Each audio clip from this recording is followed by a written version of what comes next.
Hey guys, welcome back to the BuzWeaver channel, and we have some rather breaking news from CBS News. Chicago Mayor Lori Lightfoot loses re-election bid after first term.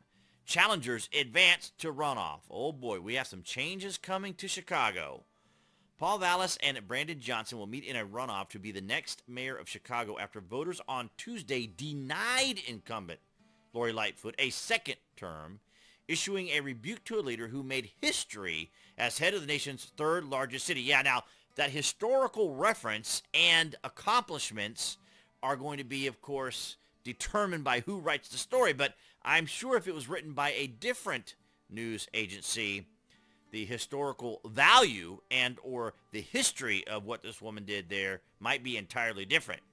Lightfoot, the first black woman and first openly gay person to lead the city, failed in her fight for re-election after 4 tumultuous years in office. So again, here we go with the checkbox identitarianism that must be introduced, as we heard just the other day from Karine Jean-Pierre, who made a statement about the particular selected people in the cabinet, and all, of course, not mentioning anything in relations to the merits and experience of these individuals, so meritocracy aside.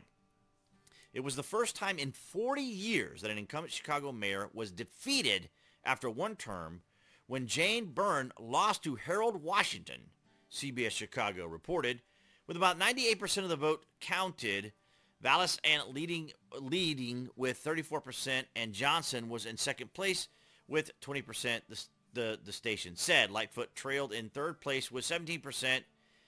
And so Garcia was in fourth with 14%. No other candidates reached double digits. But nonetheless, it's Jose there. Unless you want to pronounce it Jesus. But, of course, Jose Choi Garcia, if you want the full name. But nonetheless, very interesting outline considering the amount of just violence that Chicago has been known for all this time.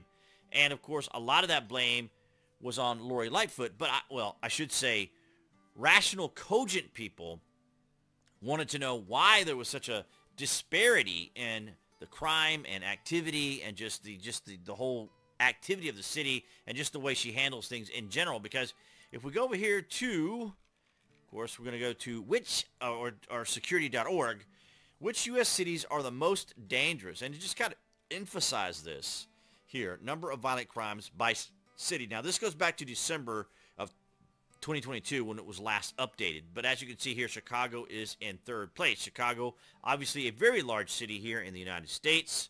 However, it is known for its violent crimes. It's known for its violence. It's known for a lot of corruption as well. And so now we have new leadership. I don't think it's going to be extraordinarily different because, as we know, when it comes to the establishment uniparty, they will, of course, be the biggest influence when it comes to who is elected, and particularly when they're Democrats, and how they will run things in those particular areas and or cities. So it's not just limited to just the president, but also to cities. And, of course, guys, I want to thank you for the likes, the shares, and the comments, of course, helping the channel as we are currently under an appeal and or as well as under having to reestablish monetization to the channel, so your guys' support is greatly appreciated. Thanks to all of you on New Tech as well for your guys' continued support. Of course, we're all dealing with this as we move forward in time, and that's what I have for you guys in this video. So as you see here appearing on the screen, that would be the channel icon. You guys can click on that to subscribe to the channel, of course, to support the channel, as well as to click notifications so you know when there's additional content here on the channel. And I'll see all you guys in the next video.